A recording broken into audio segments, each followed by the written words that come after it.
വാണിജ്യ പാതക വാചക വില വർധവിനെ കുറിച്ച് കേന്ദ്രമന്ത്രിയായ സുരേഷ് ഗോപി പറഞ്ഞ ചില വാക്കുകളുണ്ടായിരുന്നു.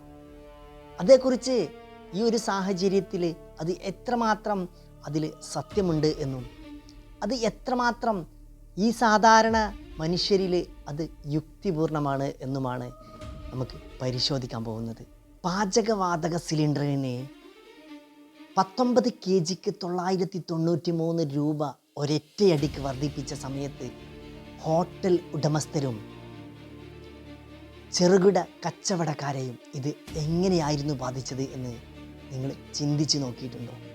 ഈ കേന്ദ്രമന്ത്രിമാർ പറയുന്ന വലിയ വാക്കിൽ അവർ ഒരു സാഹചര്യത്തിൽ അധികാരത്തിൽ കയറി പറ്റുകയും പിന്നീട് അവർക്ക് തോന്നുന്ന പോലെ കാട്ടിക്കൂട്ടുകയും ചെയ്യുമ്പോൾ മുൻ കാലഘട്ടത്തിലുള്ള ചില സാഹചര്യങ്ങൾ നമ്മൾ പരിശോധിക്കേണ്ടിയിരിക്കുന്നു. യഥാർത്ഥത്തിൽ ഇത് ഭക്ഷണ സാധനങ്ങൾ കഴിക്കുന്ന ഓരോ മനുഷ്യനെയും നേരിട്ട് ഇത് ബാധിക്കുന്നുണ്ട് എന്ന് ഈ കാണുന്ന തലയിൽ ചാണകം നിറച്ച ഏതൊരു മനുഷ്യനെ തിരിച്ചറിയാൻ കഴിയും. സുരേഷ് ഗോപിയെ പോലെയുള്ള വിഡ്ഢിത്തം വിളിച്ച് പറയുന്ന ചില മന്ത്രിമാർ കാട്ടിക്കൂട്ടുന്ന സ്റ്റേറ്റ്മെൻറ്റുകൾ എത്രമാത്രം സമൂഹത്തിനെ വേദനിപ്പിക്കുന്നുണ്ട്. അദ്ദേഹം പറഞ്ഞ ചില വാക്കുകളാണ് നമ്മൾ ശ്രദ്ധിക്കേണ്ടത്. ലോകം മുഴുവനും ഇത്രയും കാലം പിടിച്ചു നിന്നില്ലേ, നിങ്ങൾ ഒന്ന് അന്വേഷിക്കൂ. ഇത്തരം വാദങ്ങൾ യഥാർത്ഥത്തിൽ സാധാരണ ജനങ്ങളെ പരിഹസിക്കുകയാണ്. ജനങ്ങളാൽ ഭരിക്കുന്ന ഈ രാജ്യത്ത്, ജനാധിപത്യം എന്ന രാജ്യത്ത് സുരേഷ് ഗോപിയെ പോലെയുള്ള ഒരു മനുഷ്യനെ എങ്ങനെ ഇങ്ങനെ പറയാൻ അധികാരം? ആരാണ് അധികാരം നൽകിയത്? സുരേഷ് ഗോപിയെ പോലെയുള്ള മനുഷ്യർ ചിന്തിക്കേണ്ട ചില കാര്യങ്ങളുണ്ട്. ഇന്ത്യയിലെ ജനങ്ങൾ ജീവിക്കുന്നത് ഇവിടെയുള്ള വരുമാനവും സാമ്പത്തിക സാഹചര്യവും വെച്ചാണ്. ഒരിക്കലും മറക്കരുത്. വികസിത രാജ്യങ്ങളുമായിട്ട് താരതമ്യം ചെയ്യുമ്പോഴേ യഥാർത്ഥത്തിൽ യുക്തിരഹിതമാണ് എന്ന് ഇത്തരം കേന്ദ്രമന്ത്രിമാർ ആലോചിച്ചാൽ നന്നാവും. കൂടാതെ തെരഞ്ഞെടുപ്പ് കാലത്തൊന്നും വില കൂട്ടാത്ത തെരഞ്ഞെടുപ്പിന് ശേഷം വില വർദ്ധിപ്പിച്ചത് യഥാർത്ഥത്തിൽ ഒരു രാഷ്ട്രീയ തന്ത്രം മാത്രമാണ്.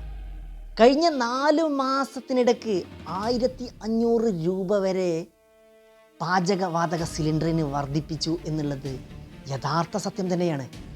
അത് ഒരു ഞെട്ടിപ്പിക്കുന്ന സത്യം കൂടെയാണ്. ഞാൻ ഇനി പറയുന്ന കാര്യമാണ് നിങ്ങൾ ഏറ്റവും കൂടുതൽ ശ്രദ്ധിക്കേണ്ടത്. അന്താരാഷ്ട്ര മാർക്കറ്റിൽ ക്രൂഡ് ഓയിലിൻ്റെ വില ഏറ്റവും കുറഞ്ഞ സമയത്ത് പോലും ജനങ്ങൾക്ക് അതിൻ്റെ ആനുകൂല്യം വാങ്ങിക്കൊടുക്കാത്ത മന്ത്രിമാർ എങ്ങനെയാണ് അന്താരാഷ്ട്ര മാർക്കറ്റിൽ ക്രൂഡ് ഓയിലിൻ്റെ വില കൂടുന്ന സമയത്ത് ജനങ്ങളിലേക്ക് ഇത് അടിച്ചേൽപ്പിക്കുക?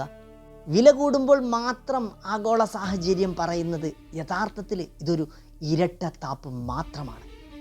വാണിജ്യ സിലിണ്ടറിൻ്റെ വില കേരളത്തിൽ മാത്രം എടുത്ത് പരിശോധിച്ചാൽ കേരളത്തിൽ മാത്രം ചിലയിടങ്ങളിലെല്ലാം 3100 രൂപക്ക് മുകളിലാണ്. ഇത് ചെറുകിട കച്ചവടങ്ങളെ വളരെ വലിയ രീതിയിൽ പ്രയാസപ്പെടുത്തും എന്ന് മാത്രമല്ല, അവരുടെ ബിസിനസ്സിനെ ഇത് വലിയ രീതിയിൽ അപകടപ്പെടുത്തും. ചെറുകിട ബിസിനസ്സുകളെ താളം തെറ്റിച്ച് തകർക്കും എന്നർത്ഥം. ഇത്തരം കേന്ദ്രമന്ത്രിമാരുടെ പല വാക്യങ്ങളും പലപ്പോഴും നമ്മുടെ രാജ്യത്ത് ഇത്തരം സാഹചര്യങ്ങൾ സൃഷ്ടിക്കപ്പെട്ട് ജനങ്ങളുടെ അടിസ്ഥാന പ്രശ്നങ്ങളിൽ നിന്ന് ജനങ്ങളെ ശ്രദ്ധ തിരിച്ച് പലപ്പോഴും വർഗീയമായ വികാരമായോ കാര്യങ്ങൾ ജനങ്ങളെ ധരിപ്പിക്കാൻ വേണ്ടി ശ്രമിക്കുന്നുണ്ടോ എന്ന് യഥാർത്ഥത്തിൽ നമ്മുടെ രാജ്യത്തെ പ്രതിനിധികൾ പരിശോധിക്കേണ്ടതുണ്ട്. വിലക്കയറ്റം ബാധിക്കുന്നത് യഥാർത്ഥത്തിൽ എല്ലാ മനുഷ്യരെയും എല്ലാ മതസ്ഥരെയുമാണ്. ഒരു മന്ത്രി എന്നുള്ള നിലയിൽ സുരേഷ് ഗോപി ഉത്തരവാദിത്തപ്പെട്ട ഒരു മന്ത്രിയാണെങ്കിൽ അതിന് യഥാർത്ഥ ഉത്തരം നൽകുകയാണ് വേണ്ടത്. അല്ലാതെ അന്താരാഷ്ട്ര മാർക്കറ്റിലെ സാഹചര്യങ്ങളെയും ഇന്ത്യയിലെ സാഹചര്യങ്ങളെയും വിലയിരുത്തുക എന്നത് ഒരിക്കലും ഒരു മന്ത്രിക്ക് യോജിച്ചതല്ല എന്ന് ജനങ്ങൾ വളരെ കാര്യക്ഷമമായി മനസ്സിലാക്കണം. ഇത്തരം മനുഷ്യരെ ഒരു കാരണവശാലും അധികാരത്തിലേക്കോ അധികാരത്തിൻ്റെ പരിധിയിലേക്കോ ജനങ്ങൾ കൊണ്ടുവരരുത് എന്നും ഇതേ ജനങ്ങളെ കൊണ്ട് തന്നെ ഇവരെയൊക്കെ താഴെ ഇറക്കണമെന്നും ഞാൻ വീണ്ടും നിങ്ങളെ ആജ്ഞാപിക്കുകയാണ്.